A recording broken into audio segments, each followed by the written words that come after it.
The sound of metal crunching against wood is something you don't forget.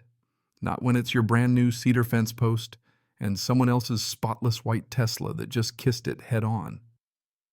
I remember just standing there feeling that slow motion echo in my bones, and there's Karen Whitfield. If you've never met a real-life Karen, let me introduce you to the original standing next to what's left of her precious car face cycling through about 12 shades of red voice, just refusing to come out, finger wagging back and forth between me, the crumpled Tesla, and my grandmother's rose garden, which looked more like a crime scene than a flower bed. But the star of the show, Hercules, our 2,000-pound longhorn bull, just pawing at the ground with this attitude like, yeah, that's what happens. I swear if animals could smirk, that's exactly what he was doing, horns shining like two giant warning signs in the sun. So how'd we get here? Let me back up a sec.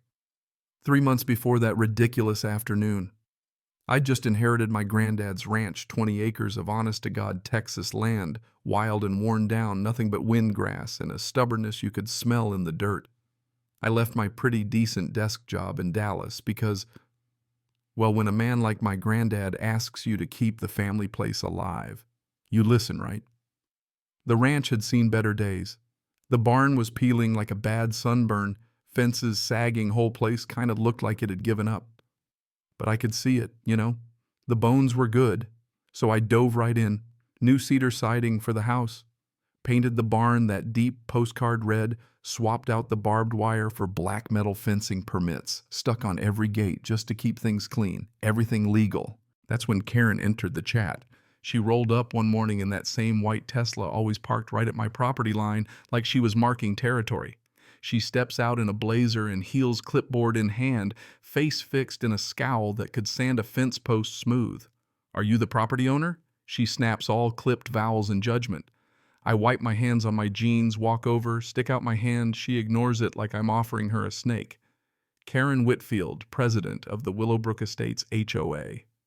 I smile. Tell her my name's Jake Morrison. Ask how I can help. She holds that clipboard like a weapon. Says she's gotten numerous complaints about my renovation. I look around at the empty pasture, try not to laugh. Complaints from who? The cows. That's when her lips all but disappear. See, my ranch butts up to Willowbrook Estates, a sea of beige boxes that call themselves homes, everyone painted an HOA-approved shade of boredom. Karen tells me my new cedar siding isn't on their approved materials list and the barn is too bright. I try to keep it polite, tell her I'm not part of her HOA, never have been. She's flipping papers, getting flustered, says that's technically true, but my property still impacts the aesthetic of her subdivision. That's when I let it slip, ma'am. This ranch has been here since 1942. Your subdivision's the new kid on the block. She's offended. Brags that her neighborhood's won best in the county 3 years straight. I tip my hat. Tell her my barn might just win Reddis barn. Thought it was over. Yeah, that was my first mistake. She started coming by every day, slow-rolling the Tesla along my fence line, taking pictures like she was collecting evidence for some invisible trial. My contractor started grumbling about that lady. She grilled them about licenses, insurance, even asked if all the guys were legal citizens. Which, come on, seriously, I've lived in Texas my whole life, never seen anyone so committed to making a neighbor miserable. Then came the day she tried to block a delivery, stood in front of an 18-wheeler with her arms crossed, told the driver all deliveries must be HOA approved. He just looked at me and shook his head. This lady for real. It's fine, Tom. I called Mrs. Whitfield, was just leaving. She snapped a few more pictures, stomped off, yelling about calling the sheriff. And she did. Next day, Deputy Martinez showed up, good guy, worn boots, patient face. Jake, sorry, we got a complaint, something about unpermitted construction, dangerous livestock. I handed over the permits, walked him around, showed him the horses and chickens all fenced in. He chuckled, said they'd had a dozen calls from the same lady that week, and that my rooster's 5 a.m. crowing apparently violated a noise ordinance. You could have a rock concert out here and nobody would care. He grinned. You're outside city limits. You'd think that'd stop her. Nope. She started holding emergency HOA meetings about visual pollution, literally made PowerPoints with red circles around my barn, called it a threat to property values.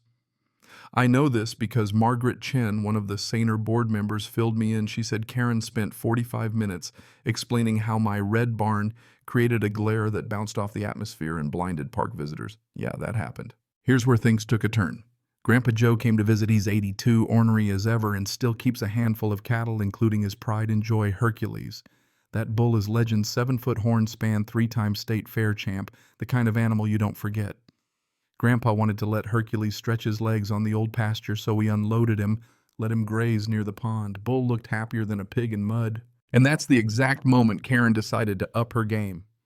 Thursday afternoon, she parks her Tesla sideways across my gravel road, the only way in or out for deliveries. Windows up, music blaring, arms folded like she's settling in for a siege. I walk over, knock on the glass, try to reason with her. She cracks the window an inch, says she's staging a peaceful protest against aesthetic violations. I try to explain again that my ranch isn't in her HOA. She just keeps nodding, smug as can be, says there are strange smells and aesthetic terrorism. You know what I mean? Some folks just refuse to see reason. That's when I see Hercules standing in the pasture, ears perked up, staring down that Tesla like he's found something worth charging. I warn her, try to keep it calm. Karen, that bull doesn't like loud music. You might want to move your car. She laughs in my face. What's he gonna do, moo at me, and turns up the bass. Hercules wasn't in the mood for jokes. He trotted the fence line, realized there was no gate, and well, bulls like him make their own. He plowed through my brand new fence like it was cardboard, then lowered his head and charged straight for the Tesla. The sound. Good Lord, the hood crumpled. The whole car jerked upward, Karen screaming, trying to start the engine, but panicking, too hard to do anything. Hercules backed up, gave it a second go, horns raking along the doors, glass flying, alarm blaring louder than her music. Karen tumbled out the passenger side, shrieking for someone to call 911, animal control, the military, anything. Me, I had my phone out recording every second. If you think I wasn't about to have proof, you don't know how much lawyers cost. Hercules, mission accomplished, strolled over to Grandma's rose garden, started nibbling the prize-winning blooms. By the time Deputy Martinez arrived, it looked like a tornado had hit Tesla, mashed against a busted fence post, roses scattered, Hercules chewing like nothing happened. Karen exploded, accused me and the bull of attempted murder and property terrorism. Martinez held up his hand, asked the only question that mattered. Anyone hurt? She wailed about her Tesla. I pointed out that the only thing injured was her pride and maybe the car's resale value. Martinez had me show him the video, which laid out the whole thing clear as day. Karen blocking the road, refusing to move music, shaking the fence, me warning her about Hercules, then... Well, you saw what happened. He told Karen she was trespassing, blocking a private drive and provoking livestock, a trifecta apparently. Karen demanded he arrest the bull. Martinez looked at Hercules, now laying in the roses like a king, and said, "Ma'am, I can't arrest a bull. Besides, Texas law is on the rancher's side." That should have been the end, but Margaret Chen showed up. Turns out the HOA had called an emergency meeting. Margaret walks over, dead calm, tells Karen she was never authorized to go after properties outside their jurisdiction, and that all legal fees from the incident are now Karen's problem, not the HOA's. And to top it off, the board voted her out as president immediately. Karen looked around at Margaret Martinez, her demolished Tesla, and me like she was seeing her whole world collapse. She started mumbling about lawsuits, but Margaret shook her head, said the HOA insurance wouldn't cover illegal actions, and good luck getting Tesla to cover damage from a bull attack. Deputy handed Karen a stack of tickets, trespassing, obstruction, false reports, disturbing the peace, and told her she'd be expected in court. As they all headed out, I surveyed the aftermath. The fence could be fixed, roses would regrow, but that Tesla...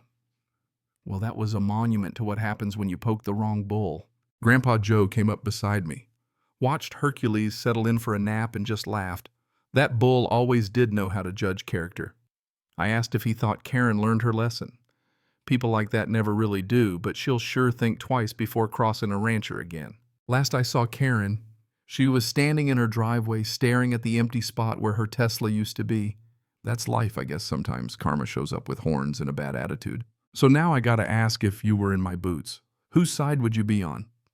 Where's the line between neighborly patience and standing your ground?